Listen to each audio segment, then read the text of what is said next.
आज मस्त असे लाडू तयार करायला घेतलेत। तर या लाडूमध्ये जे जे आपल्या घरामध्ये ड्रायफ्रुट्स बिया तेल बिया असतील त्याचप्रमाणे खारीक खोबरं जे काही असेल ते थोडं थोडं असं मी घेतलं आणि लाडू बनवायला घेतले। तर इथे मी खारीक खजूर पांढरे तीळ त्याचप्रमाणे सूर्यफुलाच्या बिया भोपळ्याच्या बिया मगज बी आणि डिंक मनुक्यांमध्ये दोन्ही मनुके वापरलेत, साधे मनुके आणि काळे मनुके आणि ड्रायफ्रुट्समध्ये काजू बदाम पिस्ता असं घेतलेलं आहे आणि सुकं खोबरं।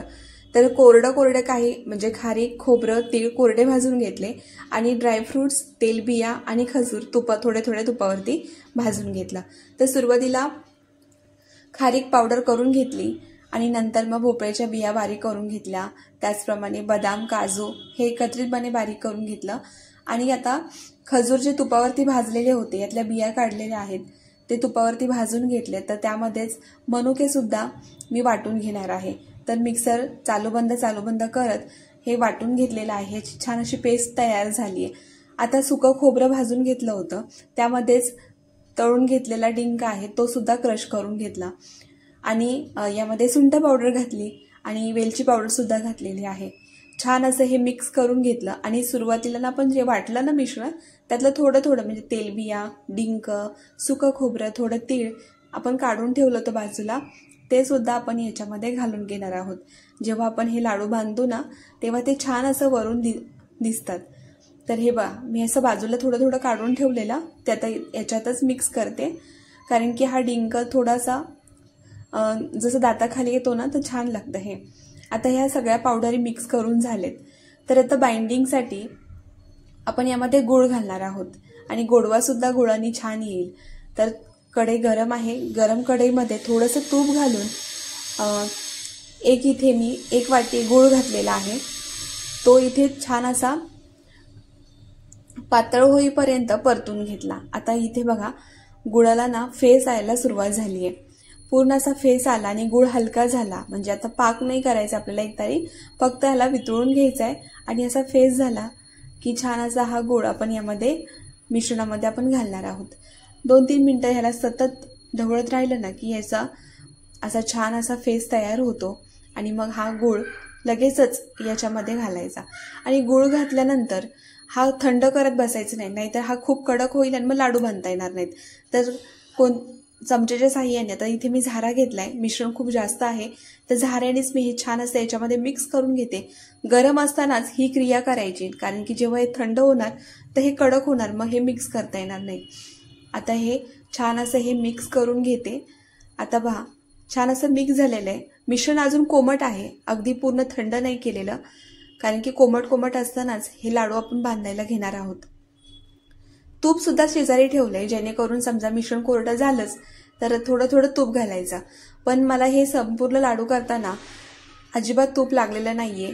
आपण जे सुरुवातीला बदाम काजू तळले होते ते तुपातच तळलेले, डिंक सुद्धा तुपातच तळलेला, तेलबिया सुद्धा आपण तुपातच तळलेल्या होत्या, त्यामुळे वरून असं जास्तीचं काही तूप घालायची गरज नाही लागली। याच्यातच छान असं हे लाडू सर्व बांधले गेलेले आहेत। आता हे गरम आहेत ना त्यामुळे छान असं हे मिळून येते। आता यामध्ये आपण खजूर घातलेले आहेत, मनुके घातलेले आहेत, त्याच्यानी सुद्धा ह्याला छान असं बाइंडिंग येतं, त्यामुळे याच्यामध्ये खूप जास्त असं तूप घालायची गरज लागत नाही। सुरुवातीपासून मला व्हिडिओ तयार करायचा होता, पण शेजारच्या काकू आल्या आणि त्या गप्पा मारायला लागल्या, तोपर्यंत माझं हे सगळं भाजून झालं होतं आणि त्यांच्यासमोर म्हटलं व्हिडिओ नको करायला, म्हणून मग म्हटलं राहू देत। मग त्या गेल्यानंतर मग तोपर्यंत माझं हे सगळं भाजून झालेलं होतं, म्हटलं चला आता इथून पुढचा आपण व्हिडिओ करूया। त्यामुळे सुरुवातीचं शूट करायचं राहिलं, पण मग मी तुम्हाला सांगितलं हे प्रमाणामध्ये काहीच असं घेतलेलं नाहीये, जे उपलब्ध होतं ज्या प्रमाणात उपलब्ध होतं ते मी इथे घेतलेलं आहे। पांढरे तीळ घेतलेले आहेत, इथे आपण शेंगदाणे घातले तरी चालू शकतात आणि इथे आपण खसखस सुद्धा घालू शकतो, त्यांनी सुद्धा छान टेस्ट येते। मेथी दाणे मेथी पावडर आपण याच्यामध्ये घालू शकतो, त्याच्याने सुद्धा हे लाडू अगदी पौष्टिक तयार होतात, पण थोडासा कडवटपणा येईल आणि मुलगी खाणार नाही, म्हणून मग मेथी दाणे मी स्किप केले आणि मग बाकीचं जे सगळं साहित्य आहे ते वापरलेलं आहे। आणि खूप छान असे लाडू तयार होतात आणि लाडू वळतानाच यातलं जे तूप आहे ना त्या पुन्हा मेल्ट व्हायला सुरुवात होते आणि आपल्या हाताचं जे मॉइश्चर असतं त्याने सुद्धा उष्णता असते आपल्या हाताची, त्याने सुद्धा हे छान असं तूप वितळलं जातं आणि लाडू छान असे बांधले जातात. तर खूप थंड करत बसलं ना तर अगदी खळखळीत मोकळं होईल आणि मग पुन्हा आपल्याला हे मिश्रण मिक्सरमध्ये घालून पुन्हा बारीक करावं लागेल. म्हणून मग पटपट हे कोमट असतानाच बांधून घ्यायचं, म्हणजे छान असे लाडू बांधले जातात. आता ह्या माझ्या सगळ्या साहित्यामध्ये ना जवळजवळ 45 लाडू तयार झालेले होते. लाडू जेव्हा तयार करत होते तेव्हा 1-2 मुलींनी खाल्लेले, त्यामुळे ना हे जे लाडू मी मोजले तेव्हा माझे हे लाडू 40 भरले. आणि असे छान लाडू तयार करून घेतलेत, कारण की आता थंडी सुरू होते आणि माझ्याकडे कसं ऑटिझमचा मुलगा आहे आणि तो 24 तासासाठी माझ्याकडे असतो. त्यामुळे फिजिकली मेंटली माझी हेल्थ चांगली असणं खूप गरजेचं आहे. कारण की जर थकवा आला की मग सगळंच दिवसभराचं काम अवघडून जातं. म्हणजे त्या मुलासोबत दुप्पट तिप्पट एनर्जी लागते, त्याला प्रत्येक गोष्ट एक्सप्लेन करून सांगावी लागते, प्रत्येक कृती त्याच्याकडून डबल करून घ्यावी लागते. याच्यामध्ये खूप एनर्जी लागते आणि यासाठी पौष्टिक आहार घेणं खूप गरजेचं आहे.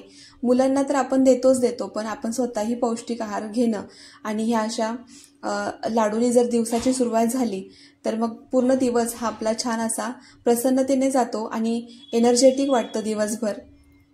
हा एक लाडू खायचा आणि मग थोडंसं कपभर दूध पिलं किंवा चहा पिला तरी दिवसाची सुरुवात खूप छान होते आणि एनर्जी खूप येते आपल्याला कामं करण्यासाठी. म्हणून हे लाडू मी तयार करून घेतलेत.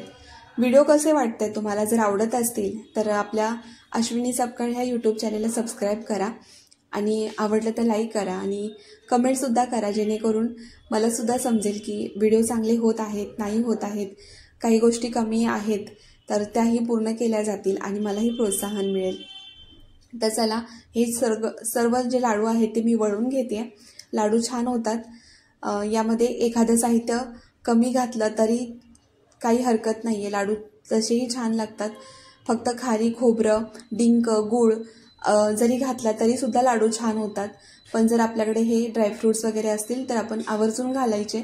याच्यामध्ये जवससुद्धा आपण घातले तरी चालतील, पण आता माझ्याकडे अवेलेबल नव्हते म्हणून नाही घातले. जर असतील तर जवससुद्धा घालायचे. छान असे बायोटिक हे लाडू तयार होतात. केसांपासून आपल्या नखांपर्यंत हे लाडूंचा आपल्याला फायदा होणार आहे आणि असे हे लाडू घरातील सर्वांना खायला घालू शकतो आणि त्याचबरोबर आपण स्वतःसुद्धा खाऊ शकतो. कारण की आपली हेल्थ चांगली असेल तर आपण आपल्या घराला सांभाळू शकतो. धन्यवाद.